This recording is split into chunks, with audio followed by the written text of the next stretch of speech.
In New York, you can no longer request an absentee ballot. That deadline has passed, which means you either have to vote early or get out there on Tuesday. Bishop Nicholas DiMarzio is with Ed Wilkinson for the latest edition of Into the Deep. The bishop has some words of advice when it comes to casting your ballot. Right, Ed? Thank you, Christine. And today we're going to talk about the elections. Bishop DiMarzio is with us, and he has some final thoughts on Election Day next Tuesday. Bishop, how are you? I'm good. Good. The bishops of the United States have asked for us to pray a novena for the outcome of the elections and also for the nation. Why have the bishops taken this step and asked us to pray? Well, I think, again, this is an important election. We see our country literally seems very divided. We don't seem to be working well together. We really need to bring closure to some issues that have kept us apart. So I think this election, whoever wins, should have that responsibility of trying to heal some of the divisions that have happened.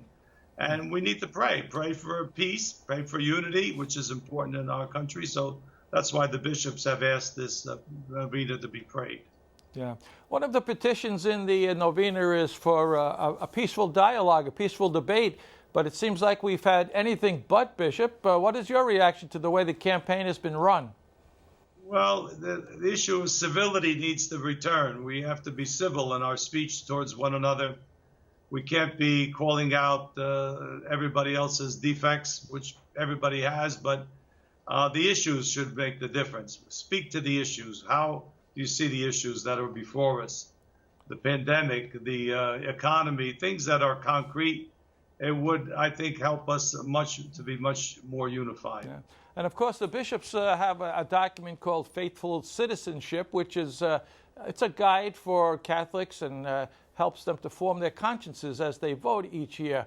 Some people say, well, the bishops should not be interfering in the election. What is your reaction, and what do you hope Faithful Citizenship can do?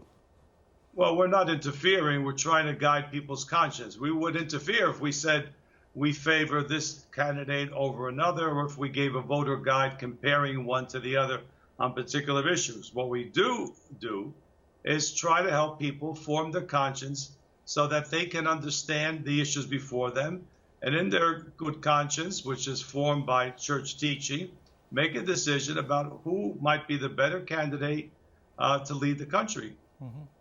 Well, you know, the life issue is one of the big issues, and a lot of people emphasize abortion, which is one of the life issues. Many people say it's the preeminent life issues. How can people form their consciences when you have two parties that are really divided on this issue of abortion? So how can Catholics look at an issue like that and vote for a candidate who disagrees with the church? How do they form their conscience over that? Well, it is not easy because there may be other things we like about a candidate and may not be on par with what we believe is the preeminent life issue, the wholesale availability of abortion. That's what the problem is. We have to limit the number of abortions, at least first, to try to do that, and try to convince people this is not something that should be done in any society, in any culture. We are taking human life. We're hurting the soul of our nation.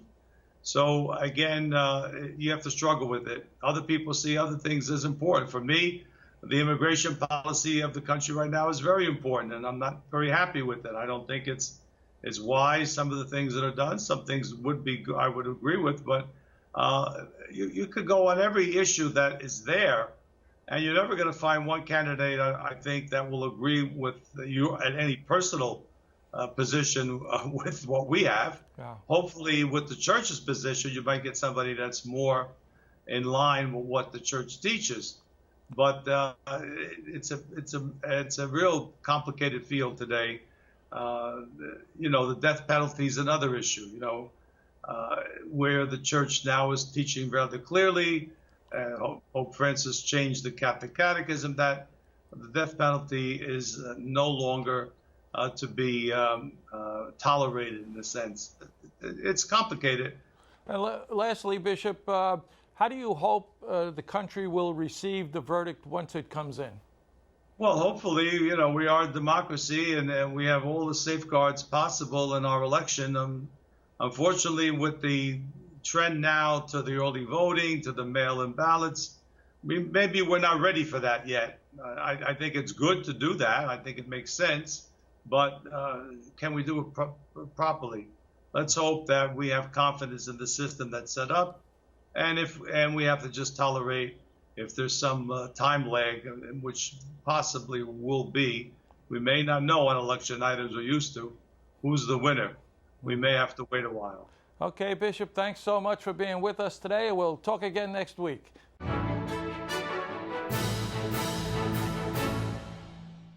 If you're watching Currents News on YouTube, be sure to hit the subscribe button and then click on the bell to get instant updates about all of our newest content, because we are putting your faith in the news.